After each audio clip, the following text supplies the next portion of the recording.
Of Obstetrics and Gynecology Congress in association with the 55th Annual Scientific Conference of Sri Lanka College of Obstetricians and Gynecologists.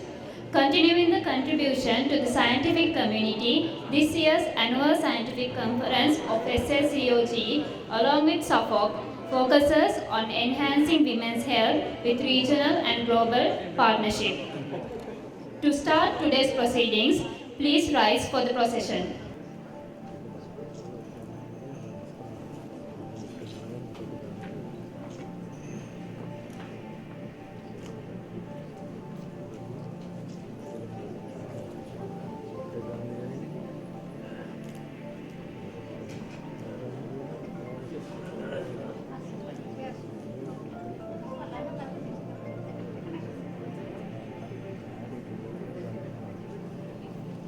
You may sit down now. I most cordially invite Dr. Mrs. Marlene Abeyewardena, Patron-SLCOG, Professor Sanath Lanerolle, President-SLCOG, orator for today, Dr. UDP Ratnasiri, Dr. Chaminda Mathota, Secretary-SLCOG, Professor Rasika Herath, Chairman, Academic Activities and Research, SLCOG, to the head table.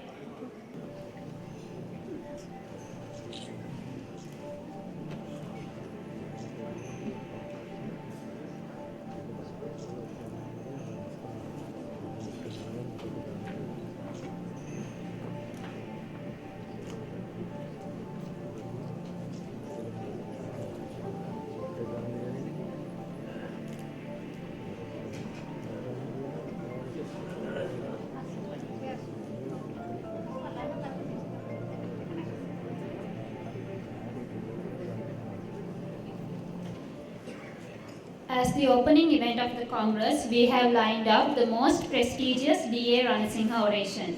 Professor D A Ranasinghe was instrumental in establishing Sri Lanka College of Obstetricians and Gynecologists and went on to become the founding president in 1968. And he was the patron of the Congress from 1970 until his death in 1981. In 1976, he was honored with Professor Emeritus status from the University of Colombo. Today's oration is in honor of this great personality. I cordially invite Professor Rasika Herath, Chairman, Academic Activities and Research, SLCOG, to welcome the gathering. Dr. Mrs. Marlene Abeyewardena, Patron, SLCOG, Professor Sanath Lanerolle, President, SLCOG, past presidents, council members, fellows and members of SLCOG, Dr. Hony, President SAFOG and members of SAFOG, Dr. UDP Ratnasiri, the orator today, Professor Marlene, the chief guest of the conference, presidents and members of Obs and Gynae societies of India, Pakistan, Bangladesh and Nepal, family members of late Prof D A Ranasinghe, distinguished guests, ladies and gentlemen. It's with great pleasure that I would like to welcome you all to this gracious occasion of D A Ranasinghe Oration. This is a historical event of annual academic calendar of SLCOG in memory of late Prof D A Ranasinghe, who is a distinguished member of Obs and Gynae fraternity of Sri Lanka. I would like to invite Professor Sanath Lanerolle, the President of SLCOG, to read the citation of Dr. UDP Ratnasiri, the orator today.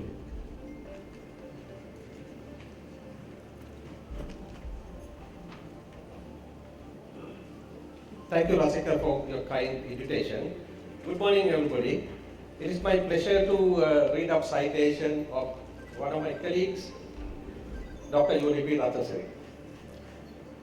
It will be a daunting task to present you the achievement and the contribution made by Dr. UDP Ratnasiri, who is known to every obstetrician and gynecologist in this country.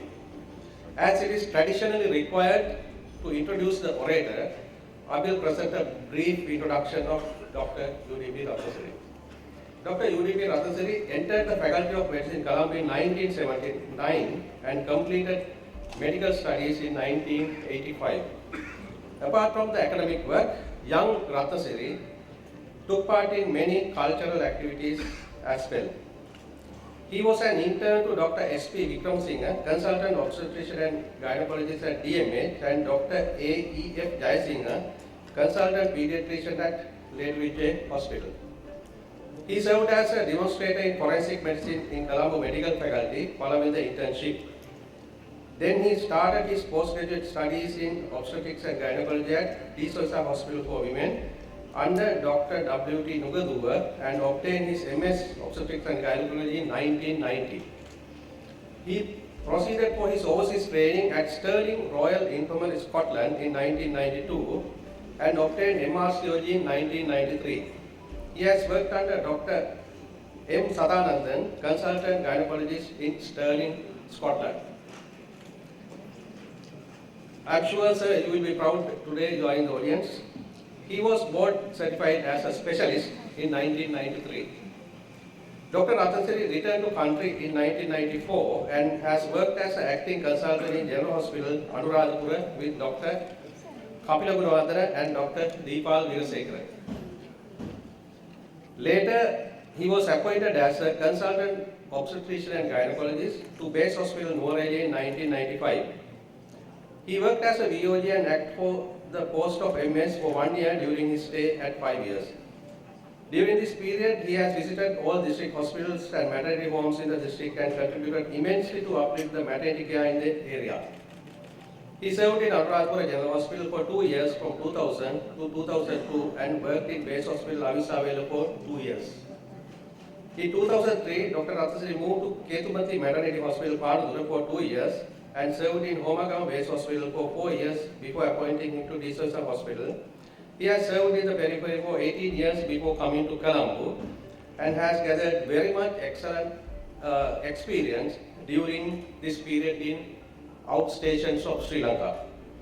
Dr. Ratnasiri has a rare opportunity of being born in DMH and had undergraduate training, internship, postgraduate training and worked as a resident obstetrician and consultant obstetrician in the same hospital. He changed his appointment to Castle Street Hospital in 2014 and worked as a consultant obstetrician up to now.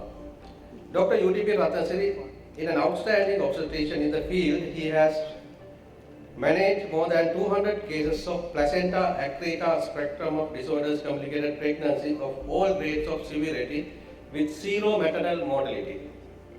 It is a rare achievement.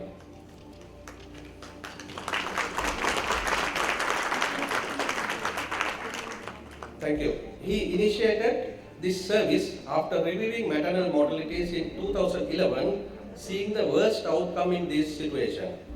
Any obstetrician can refer these cases to his unit at Castle Street at any time after informing him. He delivered D A Ranasinghe Oration in 2016 and a plenary lecture in SLCOG Golden Jubilee this year on this subject. He also has published several papers on this subject in several international and local journals in the recent past. He participated as an examiner in all grades of staff in obstetric field during undergraduate and postgraduate. He is also an examiner for the entrance and exit exams in emergency medicine, community medicine, family medicine and venereology in Postgraduate Institute of Medicine. He was the chief examiner for MD Obs and Gynae this year. He continues to be a master trainer in PPIUD insertion in Sri Lanka. He has trained most of the doctors in the country and trained obstetrician in Kenya and Tanzania also. He presented a paper in PPIUD initiative in Sri Lanka in FIGO International Session, Vancouver, Canada, 2015. He also has a few publications on this subject. He had been the treasurer of SLCOG in 2012, 2013 and 2016-2017. He held the chairman post for continuous professional development in the SLCOG in 2014. And he is the past president of SLCOG in 2020. He was the president of the Perinatal Society of Sri Lanka in 2018 and he is the chairperson for RCOG Representative Committee in Sri Lanka at present. He was also a resource person for the RCOG Part 2 course held in Sri Lanka 2019 and observer for Part 3 MRCOG in 2022. He is the treasurer for South Asia Federation of Obstetricians and Gynecologists for this year 2017 and 2019. He is also the chairperson for Maternal and Fetal Medicine Committee in SAFOG, elected for the second term in 2022. He has organized several webinars and symposiums in the AOFOG during his term. He had contributions several statements to the COVID in the AOFOG website. He has delivered many lectures in all countries in the SAFOG region and in some countries in the AOFOG region. Figo in Brazil and Vancouver and RCOG in London. Despite a tight schedule in working, professional involvement, career development and private practice, he is committed to and enjoys the family life. He loves dancing, music, and he also played cricket for the school and the SLCOG. Dr. Ratnasiri is married to Kumudu and a consultant pathologist in Castle Street Hospital for Women. They have a daughter Gayashi and son Danut, both studying in UK. Ladies and gentlemen, may I respectfully invite Dr. UDP Ratnasiri to deliver this oration.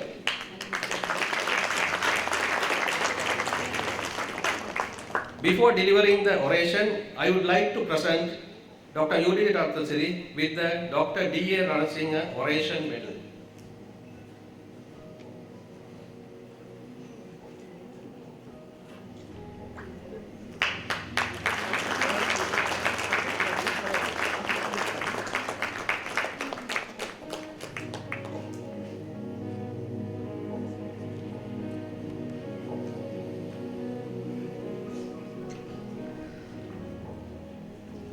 Gentlemen, the Patron-SLCOG, the President, the past Presidents of SLCOG, fellows and members, and President of SAFOG and the Council of SAFOG, and invited guests from home and abroad, and ladies and gentlemen.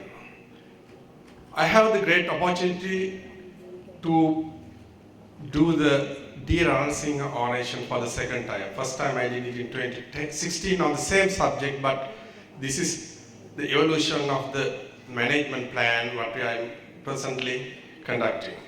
So before starting my oration, I like to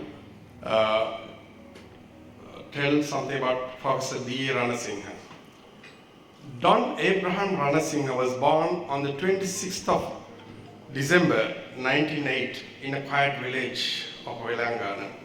His father was a well-known notary public of the area. He entered Ananda College, Colombo at the age of 8 years. At Ananda, he excelled not only in academic pursuits but also in cricket, soccer, tennis. I have some pictures.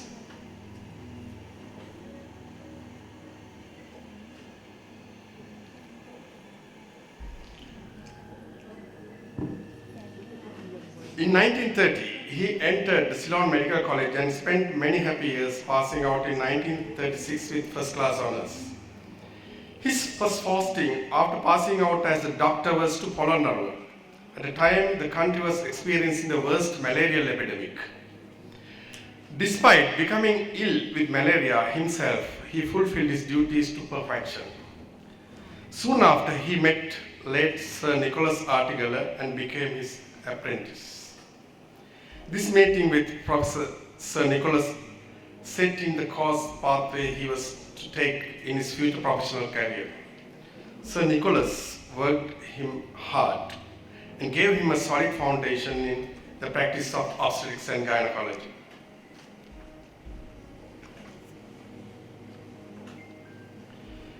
It was around this time that he got married to Beatrice Samaranayaka and started a family. 3 children are born to them from 1939 to 1943. When their fourth child was about to born, D. Ranasinghe had to leave for England for postgraduate studies. Soon after he settled down in London, he received the sad news that his wife has died at childbirth. Despite this personal tragedy, he continued his work and in 1949 married Anne, an attractive staff nurse who worked in the same hospital. 4 children are born to them during this next few years. He obtained membership of the Royal College of Obstetrics and Gynecology in 1949 and the fellowship of Royal College of Surgeons of England soon after. On his return back home, he was appointed as a senior lecturer in obstetrics and gynecology to Sir Nicholas Articular, then the professor. After the retirement of Sir Nicholas in 1952, D. Ranasinghe was appointed as the chair of obstetrics and gynae, a post he held till his retirement in 1974. It was during this time that he excelled as a teacher, an astute clinician, and a renowned trainer. He held many prestigious positions in professional organizations. He was instrumental in founding the Sri Lanka College of Obstetricians and Gynecologists, becoming the first president in 1968. He became the patron of the college in 1970 and held his position till death in 1981. He was the president of the Family Planning Association of Sri Lanka for 18 years. He took a keen interest in medical students and was the warden of Bloemfontein Hostel from 1967 to 1974. He was a human individual. Every month, he set aside funds from his salary for the awards of scholarships to needy students. And at the time of his retirement, he endowed the Ratnasiri Memorial Prize in Obstetrics and Gynecology and 3 scholarships for Faculty of Medicine in Colombo in memory of his parents. On his retirement from the chair of Obstetrics and Gynae in 1976, the university honored him by awarding Professor Emeritus status. In 1979, he was appointed as Chancellor of the University of Colombo, and in 1980, he was honored with the degree of Doctor of Science, honoris causa of University of Colombo. During the latter part of his life, he had to restrict his activities due to his ill health. He passed away peacefully on the 31st of March in 1981. So, ladies and gentlemen, in memory of Professor D. A Ranasinghe, I am going to present you the presentation, the oration on the same subject that his wife died, the postpartum hemorrhage. So, may I have my slides, please?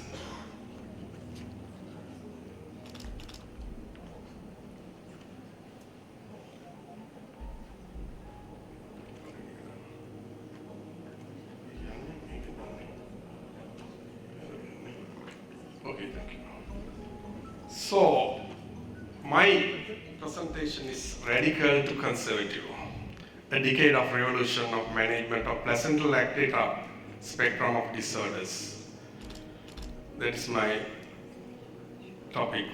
So when you take the maternal deaths in 2020 in Sri Lanka, this data from Family Health Bureau, we had 91 deaths. So when you see the top cause is the obstetric hemorrhage, 14 mothers, women, pregnant women have died of obstetric hemorrhage. This could be intrapartum, postpartum. So the rest of the causes are coming downwards, heart disease, hypertensive disease. So still the main killer in our country is postpartum hemorrhage. So in situation Sri Lanka in 2022, there were 301.76 live birth and 91 maternal deaths, coming to maternal mortality of 30.2 per 100,000 live births. Among those 14 deaths of postpartum obstetric hemorrhage, 5 were due to placenta accreta spectrum of disorders. All died due to uncontrolled hemorrhage, hypovolemia during surgery, attempting hysterectomy, managed in hospitals in different parts of the country. Now, it says the placenta accreta spectrum of disorders, maternal mortality and morbidity significantly decreased by antenatal diagnosis and management in a center of excellence. I have quoted all the papers which is there down. So, when you go to the history of placenta accreta, in 1937, Irwin and Harriet in Boston Lining Hospital published a study of placenta accreta surgery in gynecology and obstetrics in 1937. So it's a clinical and histopathological definition, the abnormal adherence of the afterbirth in whole or in parts to the underlying uterine wall. And histopathologist says the complete or partial absence of the decidua basalis and placenta villi attached to the superficial myometrium. So that was the first publication about this disorder. There was another article, Pathophysiology of Placenta accreta, the role of decidua and extravillous trophoblast. It says placenta increta and percreta are not due to a further invasion of extravillous trophoblast in the uterine wall. It is not a cancer, it is not invading, it is not proliferating, it is just normal placental growth. Rather, they likely arise secondary to the dehiscence of the scar or thinning out of the scar, leading to the presence of cornea equili deep within the uterine wall. Thus, the pathophysiology of placenta accreta involves a complex of defects in both decidua and extravillous trophoblast. So these are the latest publications. So is it invasion or something else? When you see these pictures, it is the thinned out myometrium, and the bulge is seen sometimes, not seen sometimes, and you can see the placenta and the neovessels on the surface. And when you open up, you can see the differences there inside. And so, as an alternative model, I'm going to tell you it's attach and spread. Growth is by dehiscence, not by invasion. Morbidity is driven by abnormal angiogenesis and additions, not the depth. So this was in 2021 RCOG, Eric Janax mentioned this in his presentation. And the failure of placental detachment accreta presentation is associated with excessive fibrinoid deposition in the uteroplacental interface. So accreta presentation is more than direct attachment of the villous tissue to the superficial myometrium, and support the concept that accreta villous tissue is not truly invasive, it is just the fibrinoid addition to the myometrium, underlying myometrium. When you go through the literature, there are no national screening protocols all over the world, even in the so-called developed countries. Population studies in high-income countries have shown that placenta accreta spectrum remains undiagnosed before delivery, between half to 2/3 of cases. That is the worst scenario that mostly these maternal deaths led to. And when you take all grades of placenta accreta, incidence comes 0.1%, and percreta, accreta, increta, different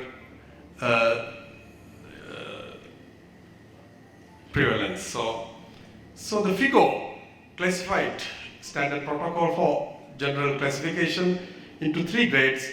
Grade 1, that is accreta, grade 2, increta, grade 3, percreta, but grade 3 is divided into 3A, B, C, depending on where it is found, the surface, bladder, or the organs or other tissues. So that was in 2018 FIGO classification. So is this FIGO classification fit for the purpose when you say this is histopathological classification? Now, this current classification is prone to confirmation bias, with the surgeon, now as surgeons, more likely to confirm what has been reported in the prenatal imaging, and pathologists also basing their diagnosis on what the surgeon has reported. So when you see about 80% of the cases are not very badly invasive or adhered, and it is mostly placental retention or the dehiscence. So, and only 16% cases are coming out. So why are we doing hysterectomies for this disorder when it is not a cancer? So when you see the risk factors for this disorder, the top in the list is the previous cesarean. So when there's cumulative addition with the number of cesareans, so when it's 2 or more, it is about 16.31. And placenta previa, if it is diagnosed, 65. So in twin IVF and other causes are also added. So these are the changes in cesarean section rate. You know, in the world over, this is an epidemic. So when it is increasing, this will come, you will see more and more in the future. So these are the rates of placenta accreta spectrum of disorders with placenta previa and hysterectomy bars. So I'm not going to go into details. So with the increasing cesareans, the incidence rises. When you take Sri Lanka, the crude birth rate, this data from Register General Department, I got crude birth rates and death rates. When you take from 1955, it's coming down. Every year I have heard that about 10,000 numbers, live births are coming down. So though the live birth rate is coming down, the crude death rate is remaining the same. So when we see our data, cesarean deliveries they are an essential component of a functioning and comprehensive maternal system in all countries. Cesarean delivery rates have reached 30 to 45% of all deliveries without any improvement in the maternal and perinatal or neonatal mortality rate.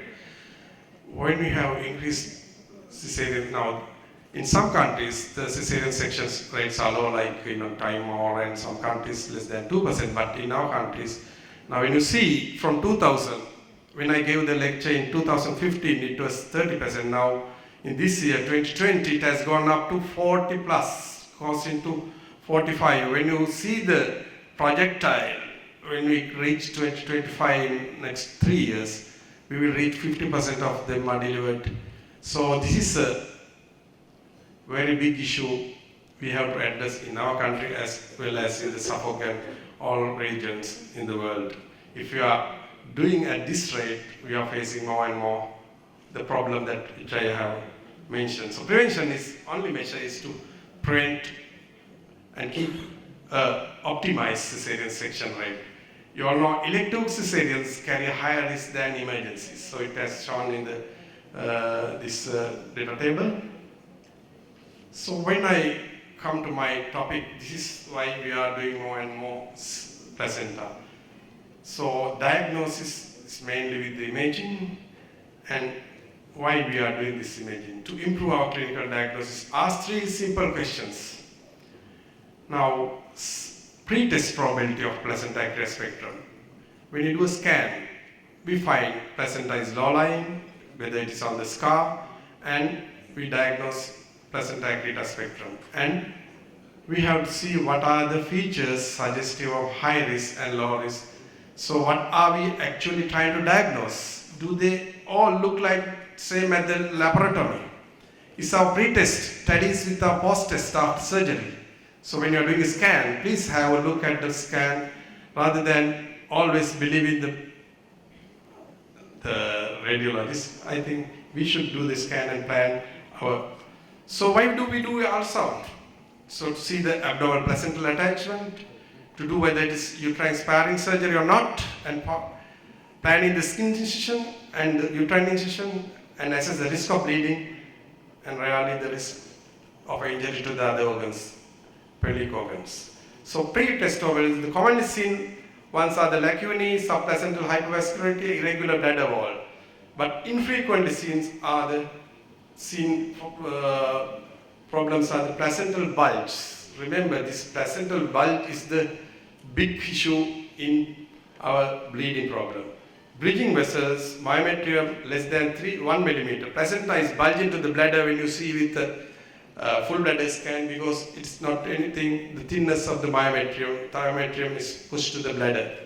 And loss of clear zone.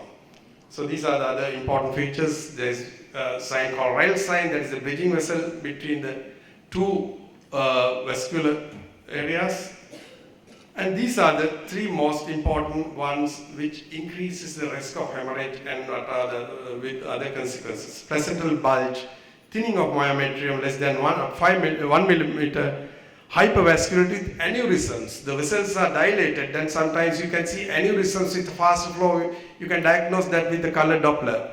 And the bridging vessels. When you see these features, you have to expect a good scenario during your laparotomy or whatever, the surgery. So this is the placenta. Now you can see on the left hand side the normal placenta with the clear line, the bulge is seen, and when you open up, the bulge is seen like this. You can see the pre-test and the post-test is correct. So this is a case that you have to. So when you're managing, it is the plan depends on the diagnosis of the disease condition, ability of the surgical skills, and support and facilities of the center. And there can be other problems, diabetes, multiple pregnancy, polyhydramnios, fetal growth restrictions, or emergency situations also may arise. Sometimes you may have to attend as an emergency. So cesarean hysterectomy is considered the gold standard treatment for accreta, but it remains associated with high rates of severe maternal morbidity, 40 to 50%. And in cases of placenta percreta, the mortality rates can be high as 7%, owing to damage to the pelvic organs, vasculature, and the hemorrhage. So conservative management, we have another option, that is to manual removal of the placenta, leaving the placenta in situ, an expectant approach, one-step conservative surgery with removal of the placenta accreta area, and one of our friend Chandraharan described triple P procedure suturing around the accreta after resection. So there is considerable practice variation reported on aspects of care around delivery and hysterectomy by obstetricians and fetal medicine specialists. There is also a wide variation between high-income countries and low and middle-income countries, and there is a variation within the country also in the management. So these are the reasons for main reason cause of mortality is uncontrolled bleeding, to use pulmonary vascular control, prevent coagulopathy, control or treat metabolic acidosis and prevent hypothermia. This saves life. Perform a hysterectomy in a shock or coagulopathy, it increases the maternal morbidity and mortality. So my experience over the decade 2010 to 2022, that is 12 years of experience, I have managed 22 cases in Disoisa Maternity Hospital, that is also one of the main maternity hospital in Colombo, and over 200 cases in Castle Street Hospital for Women, where I am working at the moment. So with all these cases, I have a distribution case management because in 2016 I gave the oration in the first time. So there I have managed consecutively 10 cases and consecutive surgical management 3, and I have done 43 hysterectomies, and there were no maternal deaths during the diseases. When I moved to Disoisa, from Disoisa to Castle Street Hospital, actually these figures 200 is I obtained up to August, but it is more than that. Recently also I did about 8 cases this month. So out of 200 cases, I have done only 52 hysterectomies. That was also at the beginning of my stay there. And cesarean sections were 132, and subtotal 8, and partial myometrial excision and repair only 3 cases. And when you see the transition which had happened with this bar chart, in 2015, there were this yellow one is the hysterectomy, and the orange one is cesarean. So you can see the cesareans, and cesareans with LRTs are the gray lines. So from 2018, I have changed from hysterectomy to cesarean. In last 2 years, I haven't done a hysterectomy except for one which just transferred from outside with sepsis after removal of the placenta, so I had no option, only the hysterectomy. So this change is shown in a diagrammatic way this way. So it is mostly the cesareans after 218. So this is from 2015 to 2012, the pie chart. Hysterectomy is 28%, 66% the cesareans, and some other uterine conservative surgeries also done a few. So when you compare the first 5 years with the last 7 years, it has changed from total hysterectomy to conservative management with more cesareans. So I want to tell how I have achieved this. So I have given the freedom to the anesthetist to give their own anesthesia. So modes of anesthesia from 2015 is mostly spinal or combined spinal and epidural. And general anesthesia was only for 6 cases. So it is, I think I have to thank my anesthetist team for believing me in my surgery, giving spinal or combined epidural spinal anesthesia. So this is another change. So mother is alive. She can feed the baby sometimes if the mother is not gone into hypolimic bad episodes. So this side shows, now when you have more and more, now in this my series, 64% are with 2 previous cesareans, and 34% are with 1 cesarean, and 2% are with 3 cesareans, with some failed LRTs and all. So when it is 1 cesarean, I don't do sterilization, I give them another chance to get pregnant if the uterus is fairly better conserved. And 64% of all these past 2 sections combined with LRTs. I used to insert a PPIUD at the same time when the blood bleeding is controlled for some of these. So these are the distribution among gestation age. I have done the justice to the babies delivered not very early, but mostly 34, 37, and majority are delivered after 37 weeks. So in both, I have shown you in this chart, majority are delivered around 37 weeks, so they may not need lots, or majority of them are coming back to the ward, not going to the neonatal care, only few of them. So for the pre-operative preparation, we have a checklist, so we have to refine and confirm the diagnosis with placental mapping, that is the pre-test, and care plan is decided on the gestational age for delivery. It's important to have correction of anemia to target at least 10.5 to 11, and steroids and magnesium sulfate if you happen to do a premature delivery. And all the time we get an informed consent in addition to the cesarean hysterectomy in case if it's needed. And blood products are saved, and ICU bed is preserved like in the other surgeries for placenta previa, and inform the theatre, and it needs some instruments preparation prior to. So this approach with the multidisciplinary team, you can see two of these teams in my hospital. So for the multidisciplinary team, experienced obstetrician is needed, and anesthetic is equally important. And the other important ones are the experienced assistants. If not for assistants, is a help. And neonatologist and rarely genitourinary surgeons I have not called in the recent past, and transfusion specialists for other measures of blood transfusion. So this is the pre-operative list we maintain in the Carson Street Hospital in my ward. So the mapping and then availability of all these, what I said, is tested before the surgery and prior to the surgery in the morning, daytime, when all are active. And these are some of the surgical experience. So it's a cesarean section done with the transfers like what we do for a cesarean final steel or John Coyle incision. And some of my colleagues may have assisted me and seen me this in Carson Street, and also some of them are in the private sector. And after opening, again, you can see we are going through the placenta if it is behind the lower segment, not avoiding upper segment or evading the placenta. It is just a simple cesarean section. I'm not going to show all these videos all the time. And after delivery of the baby, you need to clamp the cord soon, because otherwise the baby can bleed from separated to cut open placenta. And this is a very important step. So we deliver the uterus after delivery of the baby with the placenta intact, and green armitages are applied. The amnion is pasted to the uterine wall where the cartilages. Sometimes the bladder is the bottom part, and the edges are. So this, once you do this, mostly the hemorrhage is controlled at that point. So the anesthetist may give oxytoxics, Stanex, and whatever needed, and then only you can live like this for some time without hurry, rather than delivering the placenta like what we do for normal cesareans. So this is a very important aspect.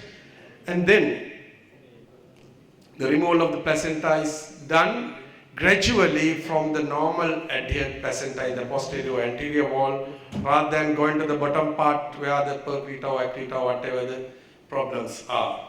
And there, gradually you go to the angles and get angle tight. Sometimes when you release the placenta, it's not the neovasous bleeding, it is the lacuna or the whatever, the venous sinuses on the anterior or posterior wall. So gradually, without removing the whole thing in a mass, you get into the angles and remove and put the stitch to control the bleeding. It may not be a simple angle stitch like what we do for cesarean. You may have to catch deep. And then removal of the placenta is sometimes bloody, but I have shown you is a bloodiest one, because if I show a clean one, you won't believe that it is just simple placenta. So when it is bleeding, sometimes it may bleed without your control. So if it bleeds, don't go for the surgery and control adjusting and all. Go to the aorta, above the bifurcation, before the renal artery, through the same incision. Once the uterus is delivered, you can go to the aorta and tell the anesthetist. Now you should not be operating this side and not observing what is happening on the screen. It should be maintained. You have to have the leadership in seeing both sides. If the pressure is dropping below 90-60, stop your surgery and go to the aorta. So these are bloody surgery actually I'm going to show you. These are not always. Then aortic compression helps to fill the tank which is drained. So for this we need anesthesia, coagulation and the transfusion and get the pressure at least up to 110/70. Don't try to do surgery and bleed and bleed and bleed and bleed to death. And then only you start the rest of the surgery once the tank is filled gradually. So that may happen only in few cases of placenta, accreta or accreta when it is bad. And aortic compression is saving life, in postpartum hemorrhage. So in MAC, internal manual aortic compression is done with your finger, or sometimes gauze can be kept there. And we don't have balloons, we don't have catheters, just a simple thing. And then when you see the pressure is brought up, you are happy, the anesthetist is happy, you are happy, you can do the rest of the work without deteriorating the patient's life. So when you do the aortic compression, the oxygen saturation and all, this is a picture taken from the aortic balloon, and it is shown saturation remains same in the bottom for short duration, it doesn't kill the legs or the bottom, and once you open up, it is not complete obstruction, you can't completely obstruct the aorta when it is thumping in the last moment, so it goes to the legs as well. So then the suturing is done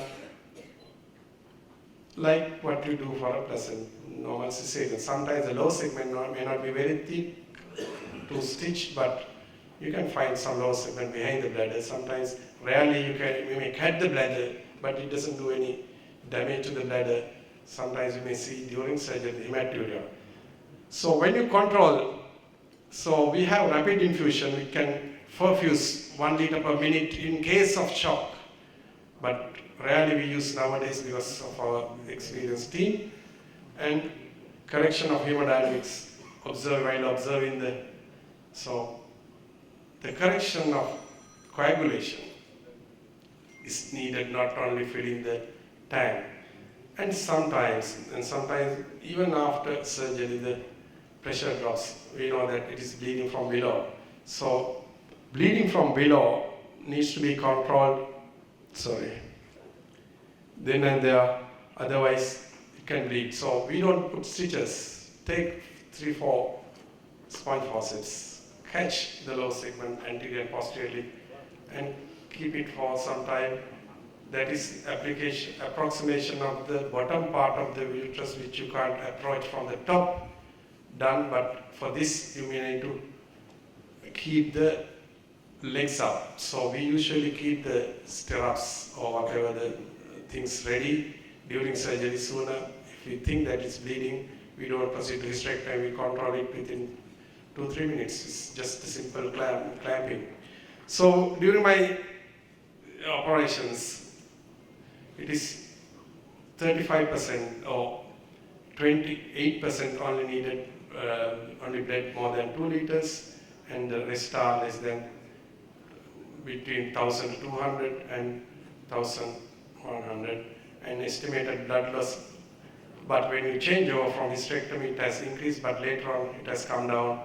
And the blood transfusions, it may not be the surgery alone, it's a type of surgery or type of placenta accreta. So, and we use the rotom guided blood transfusion with the point of care transfusion at the same time. So we follow this protocol in case of massive hemorrhage which carries more than 40% of blood loss. And this is the, now out of 123 cesareans surgeries done, 23% didn't need any blood transfusion, and 49, that is 40%, needed hemoglobin collection only, and 37% needed coagulation correction during surgery. So that is done with rotational thromboelastometry, mostly with the rotational thromboelastometry. It is the fibrinogen, the fibrin. Fibrinogen or FibTem is the one which is, you can see on the chart, thin below pink line is the FibTem, so that is corrected then and there rather than waiting for bleeding to stop with your surgical measures. Tranex, all this cryoprecipitate is the answer for mostly the fibrinogen correction. So we use the rotom, then and there 46 women needed rotom guided correction of coagulation. And when you consider the hospital stay in our series, so more than 5 days, 21%, 11 to 20 days. Sometimes they stay more longer with the babies in the PBU, and less than 5 to 10 days, 34% and 16% longer stay. Sometimes they have complications. So ICU stay also is shown here.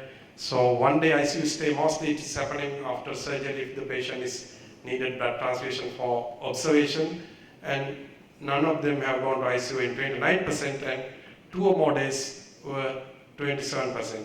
So these are the complications which I have seen in 2010 to 2015. Hysterectomies were done, ICU care 86%, vessel transfusion 32%, bladder, all these are the data or what I have seen in a cesarean section. So these are the data which I'm going to show you with the cesarean section alone. And bladder injuries are seen sometimes, because sometimes when you cut through and stitch, it goes through the bladder. And PPH is the normal complication. And we had to do ERPC, in the sense secondary hemorrhage in few cases. Small bowel injury in one, that was due to the additions of the bowels during entry.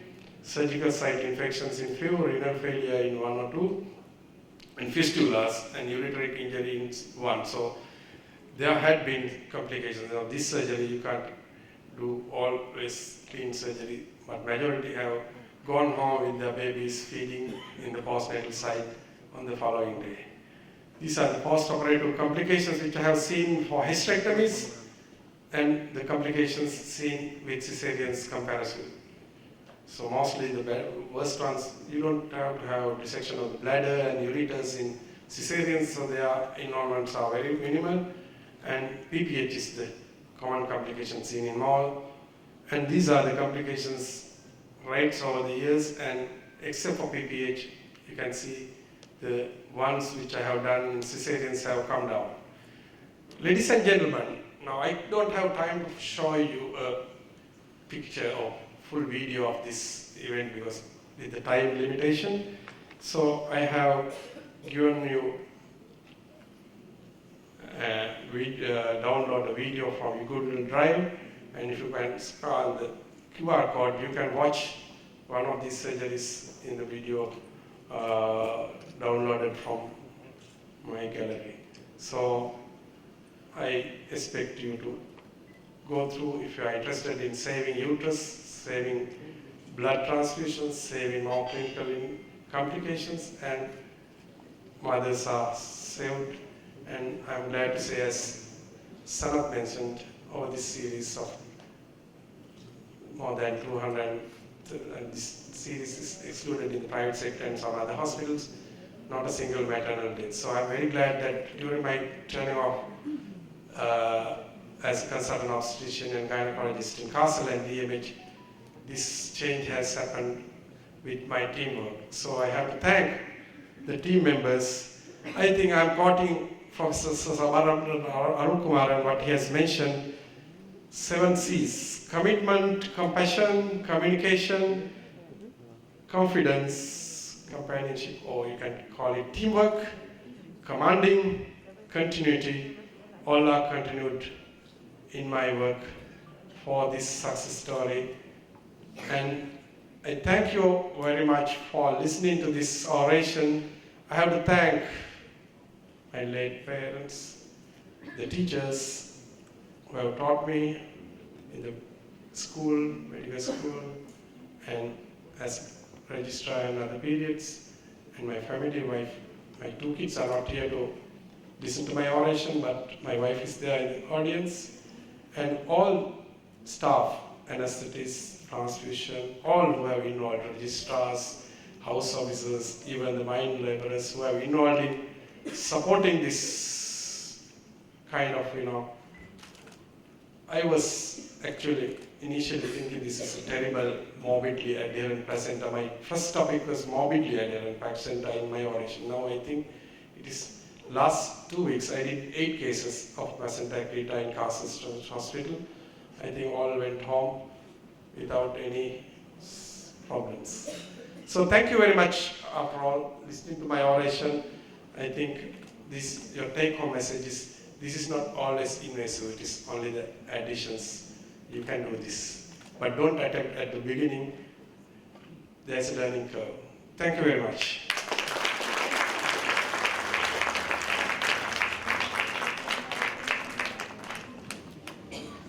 Thank you, sir, for that excellent presentation. Now I cordially invite Professor Sanath Lanerolle, President SLCOG, to deliver the certificate of appreciation to our orator, Dr. UDP Ratnasiri.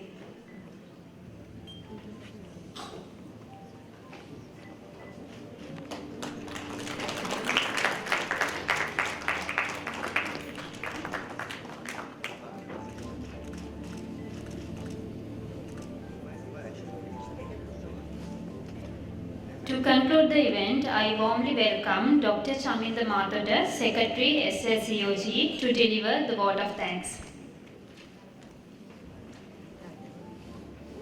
Dr. Mrs. Marlene Abeyewardena, Patron-SLCOG, Professor Sanath Lanerolle, President-SLCOG, past presidents, council members, fellows, and members of SLCOG, Dr. Rohan Harthotuwa, President SAFOG, council members, and members of SAFOG, presidents and representatives of the Obstetric Gynae societies of regional countries like India, Pakistan, Bangladesh, and Nepal. Dr. UDP Ratnasiri, orator today, Professor Sabaratna Marul, the chief guest of the event, family members of Professor D A Ranasinghe, ladies and gentlemen. It's my pleasure to thank you all for gracing this occasion. I especially thanks to the team, SLCOG team and sponsors and the hotel staff for helping for this occasion.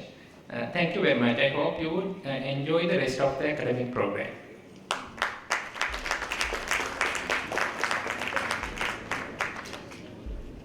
Thank you, sir. This concludes the prestigious D A Ranasinghe oration. Please rise till the procession leaves the hall.